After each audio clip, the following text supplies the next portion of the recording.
जी, बिल्कुल। ओके, सही है। अच्छा, ये मेरे पास एक पहली प्रेजेंटेशन बनी थी, इसमें एक तो ओवरव्यू पहले मतलब इंडोनेशिया का एक वो देख लेते हैं कि जी लोगों को थोड़ा बहुत ये हो जाए कि इंडोनेशिया है क्या चीज़, और कहाँ पे लोकेटेड है, और क्या कोई इसका हिसाब किताब है। तो मतलब इंडोनेशिया वैसे तो ज़्यादातर हम लोगों ने बाली की, जब मैं भी इधर आया था तो मुझसे पहले सिर्फ मैंने बाली का ही नाम सुना हुआ है। इसके अलावा तो मुझे इतना कोई आइडिया नहीं था, या जकार्ता का पता था। लेकिन इंडोनेशिया अगर देखा जाए तो पाकिस्तान से मेरे ख्याल से काफ़ी बड़ा एरिया में, मुझे अंदाज़ा नहीं है लेकिन 2 गुना या 3 गुना एरिया में बड़ा है।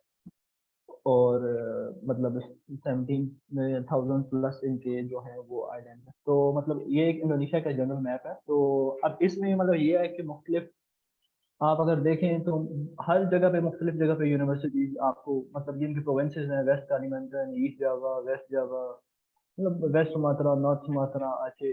तो अब अमूमन ये है कि कोई इनके, ये छोटा सा मुल्क नहीं है, तो काफी बड़ा मुल्क है और बहुत ज्यादा यूनिवर्सिटी है। ये तो ये इसका एक ओवरव्यू हो गया। तो मतलब अब इसमें यही आपको मैंने एक्सप्लेन किया सारा, ये है कि इंडोनेशिया एक साउथ ईस्ट एशिया में आता है, या ओशनियन भी इसको कहा जाता है। आइलैंड काफ़ी ज़्यादा है, और इसके अलावा टूरिस्ट डेस्टिनेशन काफ़ी ज़्यादा है बिकॉज ऑफ बाली और वहाँ करके। और कल्चर भी अगर आप देखें, हम लोगों को ये होता है कि जी हम खासकर जो मुस्लिम्स हैं, या उनको ये इशू होता है कि जी हम जब जाएंगे तो हमारा वहाँ पे क्या कोई सिस्टम है, या किस तरह हम वहाँ पे रहेंगे, या क्या कोई हिसाब किताब है। तो मतलब यहाँ पे कल्चरल इनका जो कल्चर है वो, उसमें काफ़ी ज़्यादा आपको वर्सेटिलिटी मिलेगी, यानी कि काफ़ी हाइब्रिड कल्चर है। बहुत से लोग हैं, बहुत सी सोसाइटीज़ हैं, और काफ़ी ज़्यादा इसमें आपको मुस्लिम भी हैं। मतलब यहाँ का स्टेट रिलीजन एक, जैसे हमारे पाकिस्तान में एक को इस्लाम को कहा जाता है, लेकिन यहाँ पे कोई स्पेसिफिक रिलीजन नहीं है। यहाँ पे 5-6 रिलीजन है, तो वो सबको इक्वली ट्रीट किया जाता है। तो बाकी क्या है कि यहाँ पे आप अगर देखें तो काफ़ी अच्छा, मतलब इसको 18th सेंचुरी में जो ये मुस्लिम रूल में गिरा, फिर बोरोबुदर एक टेम्पल है, वो हिंदू बुद्धिस्ट काफ़ी ज़्यादा रखता है। फिर जकार्ता देखा जाए तो वो काफ़ी कल्चरल सिटी है, और काफ़ी ज़्यादा म्यूजियम और हिसाब से वो काफ़ी है। फिर इसके अलावा बहुत से यहाँ पे जो है वो किंग्स, और मतलब जिस तरह मुगल पीरियड रूल या पाकिस्तान इंडिया में रहे थे, इसी तरह यहाँ पे भी काफ़ी ज़्यादा जो था रूलर थे। लेकिन बाद में फिर ये है कि इंडोनेशिया 1945 में फिर जब बना तो सब इसके अंदर मर्ज हो गए। फूड का कोई आपको मसला नहीं होगा। अगर फूड आप देखेंगे तो यहाँ पे आपको सब हलाल फूड मिलेगा।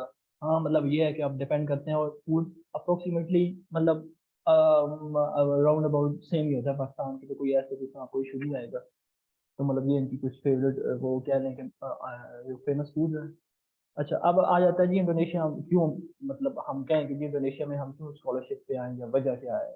मतलब इसकी एक वो होती है ना कि आपसे मैं अगर आपको कह रहा हूँ कि ये आपके लिए वो सेशन या सलमान भाई या उमर भाई ने अरेंज किया है, तो क्यों किया, मतलब इसकी क्या वजह है।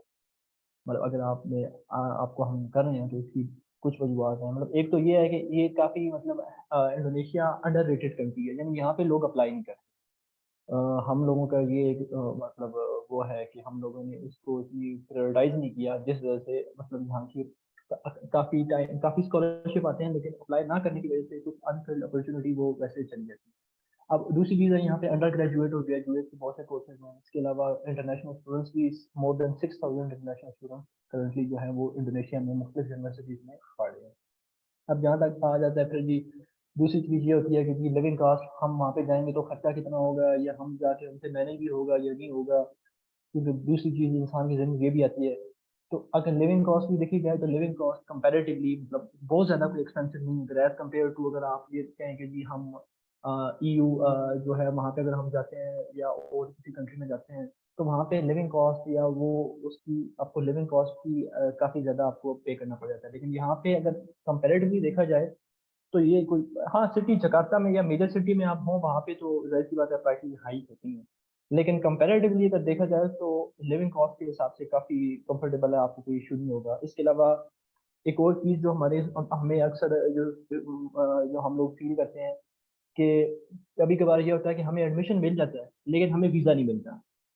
वीज़ा की बहुत ज़्यादा जो है वो हमारे हमें जो है वो उसके लिए मसले मसाइल होते हैं। तो अब इसमें इंडोनेशिया में ये है कि अगर आपको स्कॉलरशिप मिल गया, जो KNB स्कॉलरशिप है, तो वीज़ा गारंटी है आपको। वीज़ा रिजेक्शन आपकी जो है वो बिल्कुल, आपका वो 0.1% भी चांस नहीं होगा कि आपका वीज़ा जो है ना वो रिजेक्ट हो जाएगा। तो ये आपको एक इसमें ये इसका काफ़ी ज़्यादा एज होगा। बाकी इसके अलावा बहुत से यहाँ पे स्कॉलरशिप हैं और प्रोबेबिलिटी बहुत आई है। स्कॉलरशिप सिर्फ KNV की अब हम बात करें, KNV के अलावा भी बहुत ज़्यादा स्कॉलरशिप है, हर यूनिवर्सिटी का अपना अलग स्कॉलरशिप है। वो नेक्स्ट मैं आपको बताऊंगा, मैं ओवरव्यू सब आपको दे रहा हूँ, बाकी डिटेल में फिर वो KNV की जो भी डिटेल होगी वो बाद में आपको बताऊंगा मैं।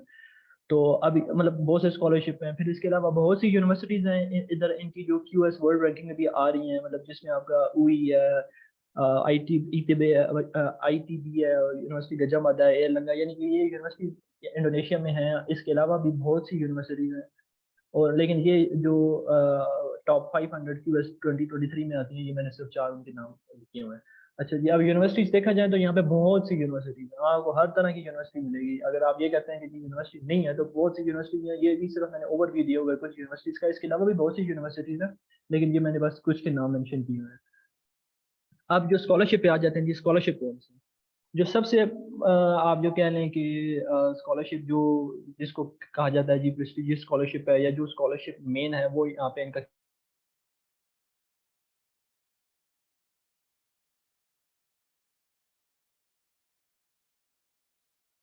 शान भाई आपकी आवाज कट गई है।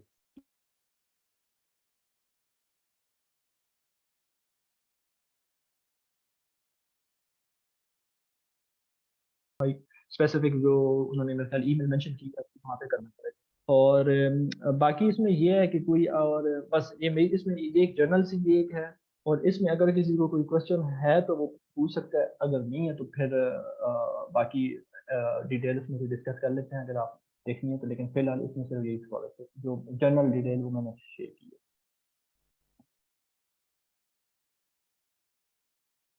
मैंने निशान भाई ये पूछना है कि आप इन तस्वीरों में बहुत ज्यादा प्यारे लग रहे हो। अच्छा सही है, थैंक यू सो मच। अच्छा, एक क्वेश्चन है यहाँ पे जिशान साहब आपसे कि ये जितनी भी यूनिवर्सिटीज हैं सब ये आइट्स या टोफल मांगती हैं, या इंग्लिश प्रोफिशिएंसी लेटर पे भी काम चल सकता है? चल जाता है, डिपेंड करता है, लेकिन मोस्टली मेरे ख्याल से इंग्लिश प्रोफेशन से भी काम आपका चल जाएगा।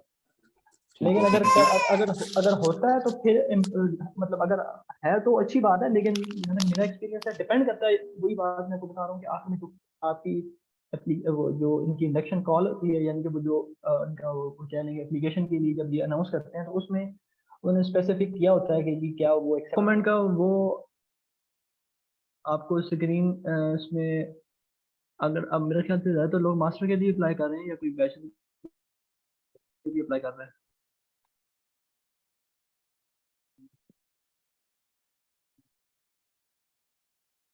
मास्टर मास्टर और PhD के लिए अप्लाई कर रहे हैं, मतलब मास्टर ओके ज्यादा है, मास्टर। PhD कम है।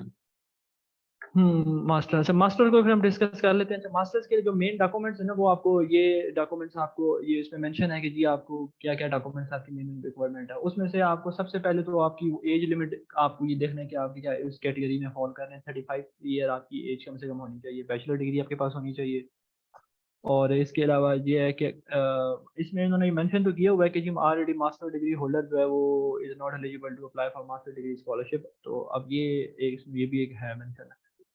और जहाँ तक ये बात है कि इंग्लिश जो लैंग्वेज सर्टिफिकेशन की बात है, तो फिर उसमें ये है कि आपका जो टोफल है उसमें 80, IELTS 6, और बाकी टोइक एक लैंग्वेज है। अच्छा, ये टोइक लैंग्वेज एक और है, ये हमारे यहाँ अमूमन पाकिस्तान में ना लोग नहीं देते। इसकी क्या होता है कि ये फीस कम है इसकी, इसका ये एक फ़ायदा है कि ये इजी भी होता है, और इसकी जो वो है जो वो क्या क्या लें एडमिशन फीस या जो एग्जाम फी है वो काफ़ी कम है बाकियों की निस्बत, और ये होता भी सस्ता है। और ज़्यादातर ये चाइना में, ताइवान में, जापान में, कोरिया में ये काफ़ी लोग देते हैं, क्योंकि ये हम लोगों को पता नहीं होता, तो हम लोग ज़्यादातर जो है ना बल्कि हम लोगों ने तो IELTS सुना होता है, तो वो आजकल मेरे ख्याल पाकिस्तान में कोई 42,000 के कोई कितना जो है वो उसकी फीस आजकल चल रही है।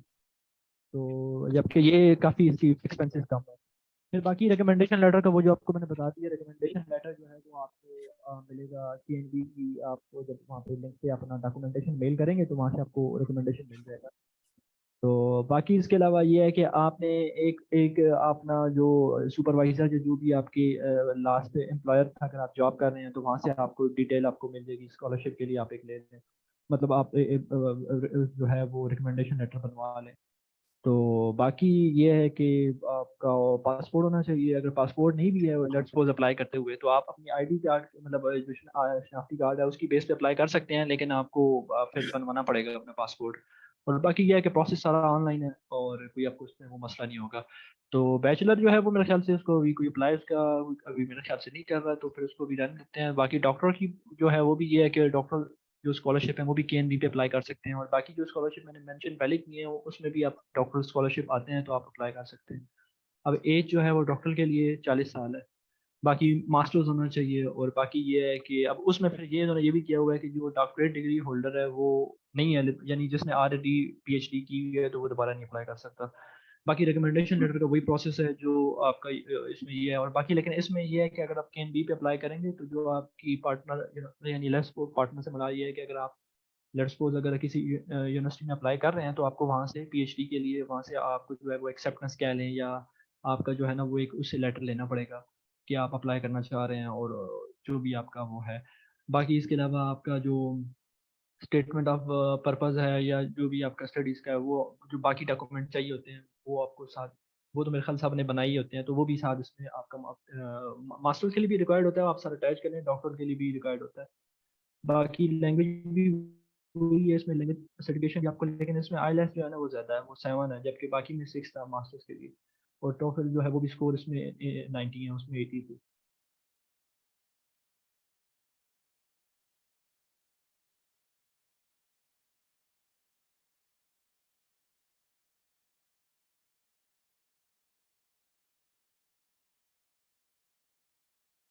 जरूरी है या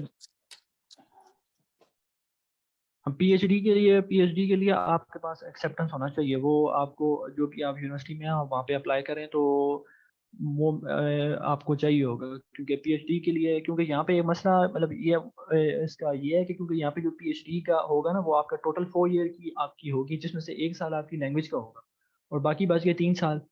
तो अगर आप पहले ही अपने सुपरवाइजर से आपका कोई एक लिंक है और आपने उसको बताया हुआ है कि मेरा रिसर्च टॉपिक क्या है कि या मैं किस चीज़ पे काम करूंगा, तो वो आपका टाइम उसमें बच जाएगा। लेकिन यहाँ पे ये है, अगर आप नहीं करेंगे और आपका टाइम वेस्ट होगा तो फिर वो 3 साल में अगर आपको ज़्यादा लगते हैं तो वो स्कॉलरशिप कवर नहीं होंगे, वो आपको खुद पे करना पड़ेगा।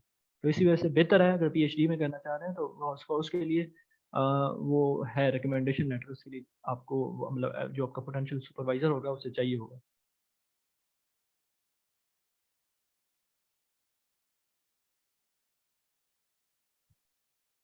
ना वो करीब है, तो इतने में अगर कोई प्रोफेसर हमें अभी तक एक्सेप्टेंस लेटर नहीं देता तो हम अप्लाई कर दें फिर भी? हाँ अप्लाई कर दें, लेकिन साथ उसके अब ये उसका मुझे अब पीएचडी का मुझे प्रोसेस अब कंप्लीट नहीं पता। वो पीएचडी का प्रोसेस आप उसके अब ये हो सकता है कि अब आपने जब रिकमेंडेशन लेटर जो है वो एम्बेसी से अगर आपने लेना है तो वो उसमें ये ना डिमांड करें कि जी हमें पीएचडी के लिए जो है वो एक्सेप्टेंस लेटर भी आप हमें सबमिट करें। तो वो अगर उसमें कोई एज सच कोई अगर टर्म्स हैं तो उसका मुझे आइडिया नहीं है। लेकिन वैसे जो है आप अगर ले लें तो बेहतर है। लेकिन वैसे आप अप्लाई कर सकते हैं, लेकिन मेरे ख्याल से आपको पोर्टल में अगर पीएचडी के लिए अप्लाई करते हैं तो आपको अपलोड करना पड़ेगा। लेकिन अगर नहीं उसमें मेंशन, मुझे इसकी वाज़ेह नहीं डिटेल, इसी वजह से मैं कुछ कंफर्म नहीं बता सकता। लेकिन आप चेक कर लें, अगर पोर्टल में पीएचडी के लिए एक्सेप्टेंस का वहाँ पे फॉर्मेट में अगर कोई अपलोड का ऑप्शन नहीं है तो आप फिर आपको मतलब आप अप्लाई कर सकते हैं। लेकिन आप अपना सुपरवाइजर कोई देख लें, उससे आप ईमेल के थ्रू आप ये कह दें कि जी मैं अप्लाई कर रहा हूँ स्कॉलरशिप पे, तो काइंडली मुझे जो भी आपका इंटरेस्ट है मुझे एक्सेप्टेंस लेटर या आपकी सुपरविजन में जो भी आपने मास्टर्स करना है जो आपका रिसर्च प्लान है उसे डिस्कस करें। अगर वो विलिंग होगा तो वो आपको एक्सेप्टेंस दे देगा।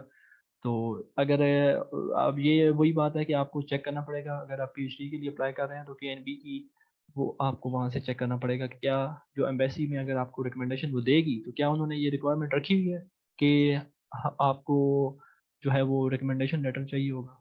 तो अगर वो कहते हैं कि चाहिए फ्रॉम रिस्पेक्टिव सुपरवाइजर तो फिर तो आपको चाहिए होगा। लेकिन अगर वो कहते हैं कि नहीं हम आपको वैसे भी रिकमेंडेशन दे देंगे बाकी आप डॉक्यूमेंट में भेजें, फिर मेरे ख्याल से कोई इशू नहीं होगा।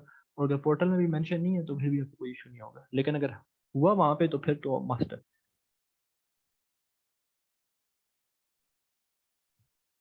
आई थिंक जहाँ तक मुझे पता है ना उसामा भाई, मेरे ख्याल में एक्सेप्टेंस का इशू नहीं होता इसमें कोई भी।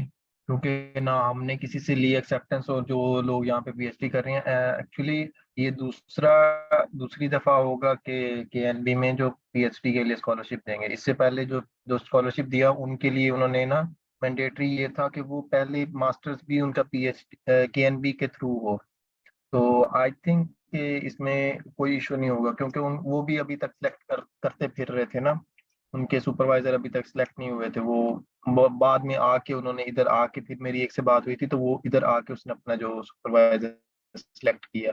तो इसमें कोई इशू नहीं है। आप उनको जो एम्बेसी को की जो रिक्वायर्ड डॉक्यूमेंट्स हैं उनको सेंड कर दें, अगर आपको वहां से मिल जाती एक्सेप्टेंस। वो आई थिंक क्लियरेंस है एम्बेसी से भी, कोई कोई एज सच तो वो कुछ पूछते नहीं है, बस डॉक्यूमेंट्स आप सेंड कर दें। तो आई थिंक सो कि इसमें कोई इशू नहीं होगा विदाउट एक्सेप्टेंस भी, क्योंकि जहाँ तक मैंने चेक किया ना थोड़ा डिफिकल्ट होता है। जैसे जिशान भाई ने कहा ना कि प्रोफेसर के साथ से बात करना, फिर उससे एक्सेप्टेंस लेना, थोड़ा सा ये डिफिकल्ट प्रोसेस होता है। आप हम सारों लोगों ने किया है, सब ने की होंगी, चाइना में भी मेल्स और यहाँ पे भी दूसरे कंट्रीज में भी। तो आपको पता ही है कि जितना फास्ट रिस्पांस वहां से मिलता है वो काफी स्लो होता है रिस्पांस। तो आई थिंक सो कि इसमें कोई इशू नहीं है। अप्लाई करें वो इम्पोर्टेंट है, क्योंकि इनको तो यहाँ पे कुछ प्रोफेसर्स को तो पता भी नहीं कि केएनबी कोई स्कॉलरशिप भी है इस तरह, क्योंकि जरूरी नहीं हर किसी को पता हो। उधर जो है ना, अगर नई रिक्वायरमेंट तो वहाँ पे अप्लाई करते हैं, हो जाएगा इंशाल्लाह।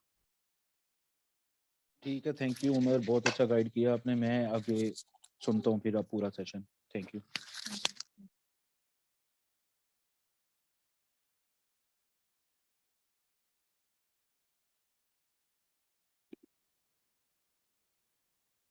सो बाकी अब और किसी का कोई सवाल हो?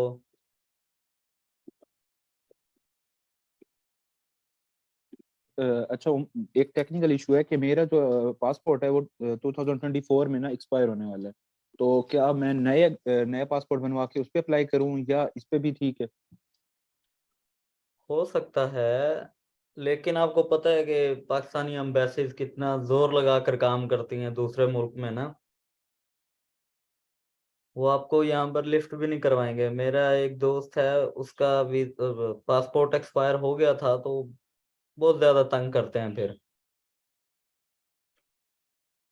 तो इससे बेहतर है कि आप अभी तो साल रहते हैं ना, 2 साल रहते हैं अभी तो। हाँ हाँ, 2 साल रहती हैं, इतना कोई इशू नहीं है। बस मैंने कहा वैसे इसको कैसे जहन हाँ, में आ गया था पूछ लूं। कर लें। और रिन्यू जब नेक्स्ट दफा आप करवाएंगे तो उसे 10 साल के लिए करवा लीजिएगा। हाँ जी, 10 साल के लिए इंशाल्लाह। ये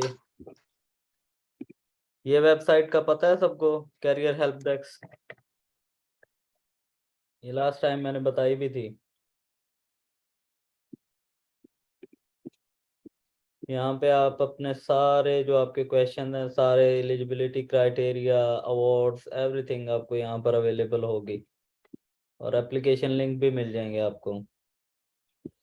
और ये घबराना नहीं है। जो मतलब आप लोग कहेंगे कि हमें अपना रिस्पेक्टिव मेजर ही चाहिए, प्लांट ब्रीडिंग चाहिए या एंटोमोलॉजी चाहिए, तो यहाँ पर ऐसा कोई सीन नहीं होता। फॉरेन यूनिवर्सिटीज में का आपको आपका एग्जैक्ट डिपार्टमेंट वहां पर लिखा हुआ नजर आए। अब यहाँ पर ये नेचुरल साइंसेज है ना, तो नेचुरल साइंसेज का मतलब है इसमें हमारा डिपार्टमेंट भी होगा। तो आपने यूनिवर्सिटी की साइट पर जाकर देख लेना है। ठीक है। डॉक्यूमेंट्स रिक्वायर्ड वो निशान भाई आपको पहले बता चुके हैं। ये सारे डॉक्यूमेंट्स आपने इनकी को वो बना लेनी है पीडीएफ, और इनको अम्बेसी को सेंड कर देना है। वो आपको एक एक्सेप्टेंस लेटर देंगे और बस आपका काम हो गया। उसके बाद आपने सिर्फ हौसला करना है। अच्छा, सिंगल पीडीएफ में सारे डॉक्यूमेंट्स डाल देंगे या अलग अलग हर डॉक्यूमेंट का नहीं पीडीएफ हो? नहीं, अलग अलग सारे डॉक्यूमेंट्स अलग अलग। अच्छा, जो ये मेडिकल सर्टिफिकेट लिखा हुआ आ रहा है, इसका इनका अपना कोई फॉर्मेट है या? नहीं नहीं, इनका अपना कोई स्पेशल फॉर्मेट नहीं है। और क्या चल, उसको कहते हैं, मेरे पास जो मेरा चाइना वाला था, मैंने तो उसी पर ही अप्लाई किया था, तो मुझे एक्सेप्टेंस मिल गई थी। हाँ मेरे पास वो भी पड़ा हुआ है, चाइना वाला लेटेस्ट। वो आप पे डिपेंड करता है कि आप उसको लगाना चाहते हैं या नहीं लगाना चाहते। अगर आपको और मिल जाए, मतलब आप न्यू बनवा लें स्पेशल इसी के लिए, जिस पे चाइनीज ना हो, वो फिर और बेटर हो जाएगा। ठीक हो गया, मैं उसको भी ट्राई कर लेता हूँ इंशाल्लाह। हम्म।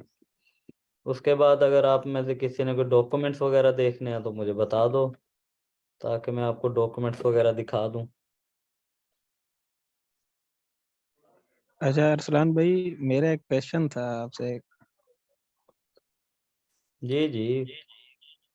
ये जो एम्बेसी से रिकमेंडेशन लेते हैं तो वहाँ पे मींस के जो कुछ रिक्वायर होता है उसके हवाले से था कि भी वहाँ पे वो कहते हैं कि प्रेफर स्टडी प्रोग्राम 2 दफा पूछते हैं। Preferred study programme.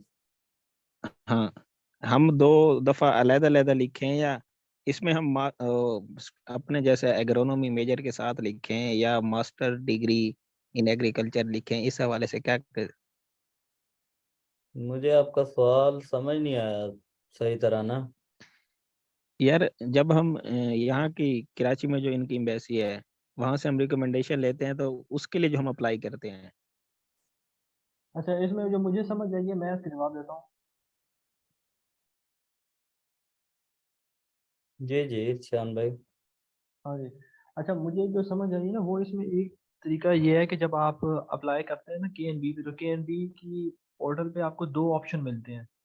वहाँ पे आपको मतलब यूनिवर्सिटीज़ का और आपकी जो रिस्पेक्टिव मेजर है। लेट्स सपोज अगर आप फर्स्ट में अगर आप लिखते हो कि जी एग्रीकल्चर है और फलां यूनिवर्सिटी में है, IPB में है, और दूसरे में भी आपने अगर आपने एग्रीकल्चर में करनी है और आपने जो है वो किसी और यूनिवर्सिटी में करनी है, तो एक तो वो ऑप्शन है। और हो सकता है कि आपकी जो प्रेफरेंस है फील्ड की वो यूनिवर्सिटी मतलब आपका वो हो, लेकिन जो ये पोर्टल में अगर आप पूछ रहे हैं तो पोर्टल में आपको 2 ऑप्शन होते हैं कि आपने कहाँ कहाँ पे अप्लाई करना है।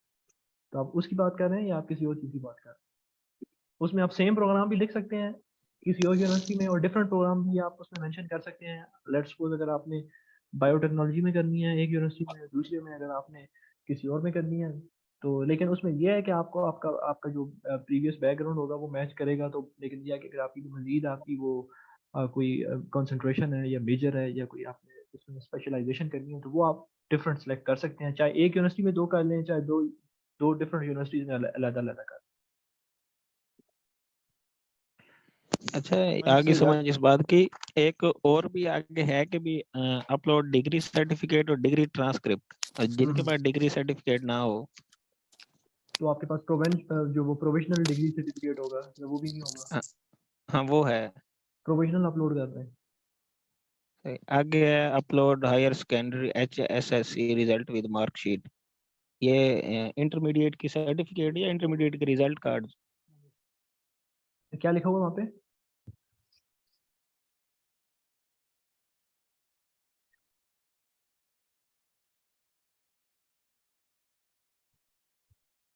नहीं, क्या लिखा हुआ वहाँ पे? HSSC सर्टिफिकेट लिखा हुआ है।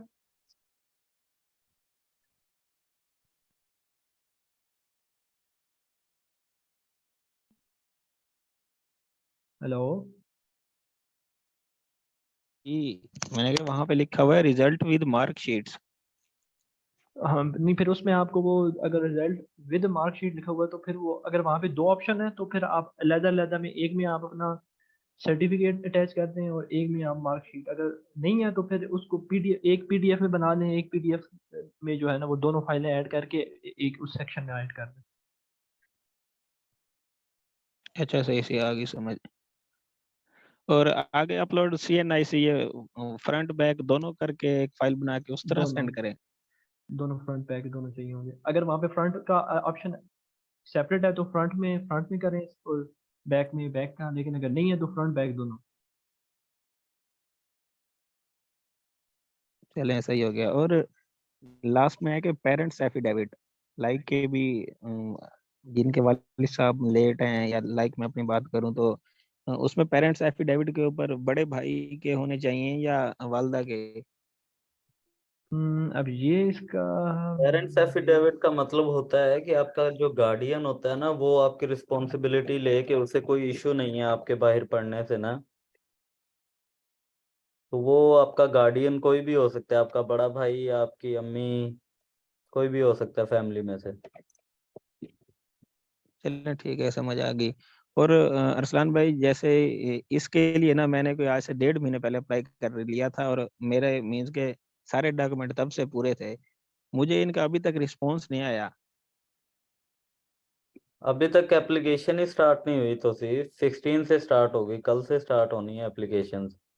वो एक्सेप्टेंस। जो इनका स्पेसिफिक, इनका एक नंबर भी है ना इनकी वेबसाइट पे, तो वहाँ नंबर के थ्रू मैंने रब्ता किया है। तो उन्होंने मुझे कहा था कि पहले कहा था कि जब स्टार्ट होंगी ना KNB स्कॉलरशिप्स तो हम आपका प्रोसेस शुरू कर देंगे। तो अब मैंने ये 2-3 दिन पहले उनको मैसेज किया था, तो कहते हैं कि भी अब हमने प्रोसेस शुरू कर दिया है, मतलब कि आपका भी जब बारी आएगी तो हो जाएगा। तो इनका जो रिप्लाई आएगा मुझे, वो मेल के थ्रू आना है? मेल के थ्रू एक एक्सेप्टेंस लेटर आएगा आपके पास। चले ठीक हो गया। हम्म अच्छा अरसलान, ये पेरेंट्स एफिडेविट का क्या सीन है? ये जो हम नॉर्मल एफिडेविट बनवाते हैं वो इंग्लिश में बनवा लें? 1 मिनट, मैं ना देखता हूँ, मेरे पास पड़ा है, मैं आप लोगों के साथ ना शेयर कर देता हूँ। सिंपल होता है ये, वो नहीं है, क्या उसे हाँ, कहते हैं। ग्रुप में इसको शेयर करना ताकि ये हम अगर बनाएं तो जाके हम दिखा सकें उसको। पेरेंट्स एफिडेविट मिल गया।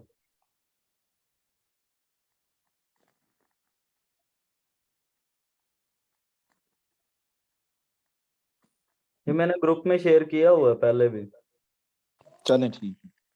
अच्छा अरसलान, अभी ये डिस्कशन चल रही थी कि भाई एक वेबसाइट पे एक यूनिवर्सिटी में 2 प्रोग्राम्स पे अप्लाई कर सकते हैं, और इसका क्या सीन है?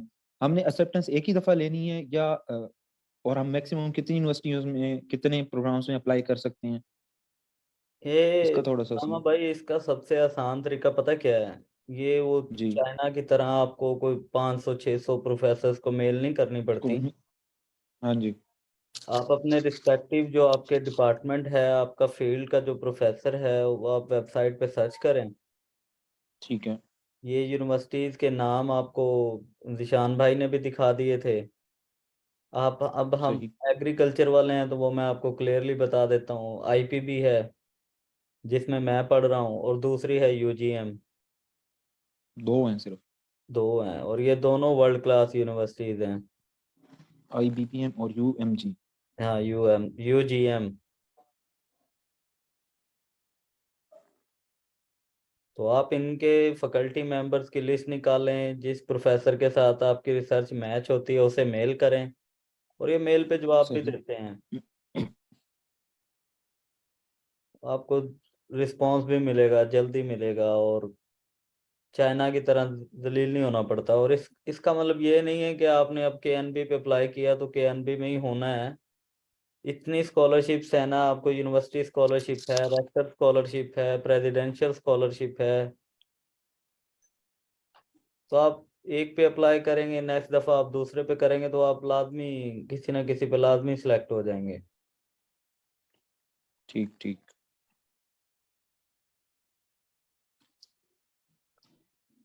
और सवाल? अरसलान, सुहेब पूछ रहा है कि अगर यूरोप पास का कोई सैंपल हो तो वो दिखा दें। तो आपकी सीवी है यूरोप पास वाली? नो, मेरे पास यूरोपास से रिलेटेड तो थी, लेकिन मेरी सीवी डिफरेंट है जो मैं हर जगह यूज़ करता हूँ। अभी ओपन करके तो दिखा देता इनको गूगल से ही कोई दिखा देना यूरोप पास के फॉर्मेट में जो सीवी हो। तो सुहेब को आइडिया नहीं है, हूँ। वो तो यूरोपास की सीवी यूरोप पास का इनका ना अपना, कोई फॉर्मेट स्क्रीन पे इनको यूरोपास शेयर की करके सीवी दिखा देना। कैसे बनाते हैं वो आपने वीडियो बनाई नहीं हुई? वो जो मांग रहा है उसे लिंक दे दो आप। हाँ, वो तो वीडियो तो है, लेकिन वो कह रहे हैं कि यहाँ पे ना एक सैंपल दिखा दें। तो ये सैंपल, नहीं, ये वाला तो जो है ना अरसलान, हमारी ये ना ओरिजिनल यूरोप पास में नहीं है ये। हाँ पता है मुझे, लेकिन मैंने जब तुर्की अप्लाई किया था, चाइना में किया था, और जब मैंने पेरिस के लिए अप्लाई किया था, तब भी मैंने यही यूज़ की थी, और सीवी पे कोई ऑब्जेक्शन नहीं था मेरे ना। नहीं, वो आपकी बात ठीक है, मतलब ये भी एक्सेप्टेबल है, लेकिन सुहेब पूछ रहे थे कि जो ओरिजिनल ना यूरोप पास का फॉर्मेट है तो वो बता दें। तो मैं वही कह रहा था कि मतलब चलो, ये जो हम लोगों ने सीवीज बनाई थी ना, तो ये तो सारी एक्सेप्टेबल थी, लेकिन वो जो थी ना ओरिजिनल वाली, तो यूरोप पास का फॉर्मेट वो इनका थोड़ा सा और था। वो वाले वीडियो प्ले कर देते हैं बस। हाँ तो या तो फिर उधर से आप वो वीडियो प्ले कर दें इनको।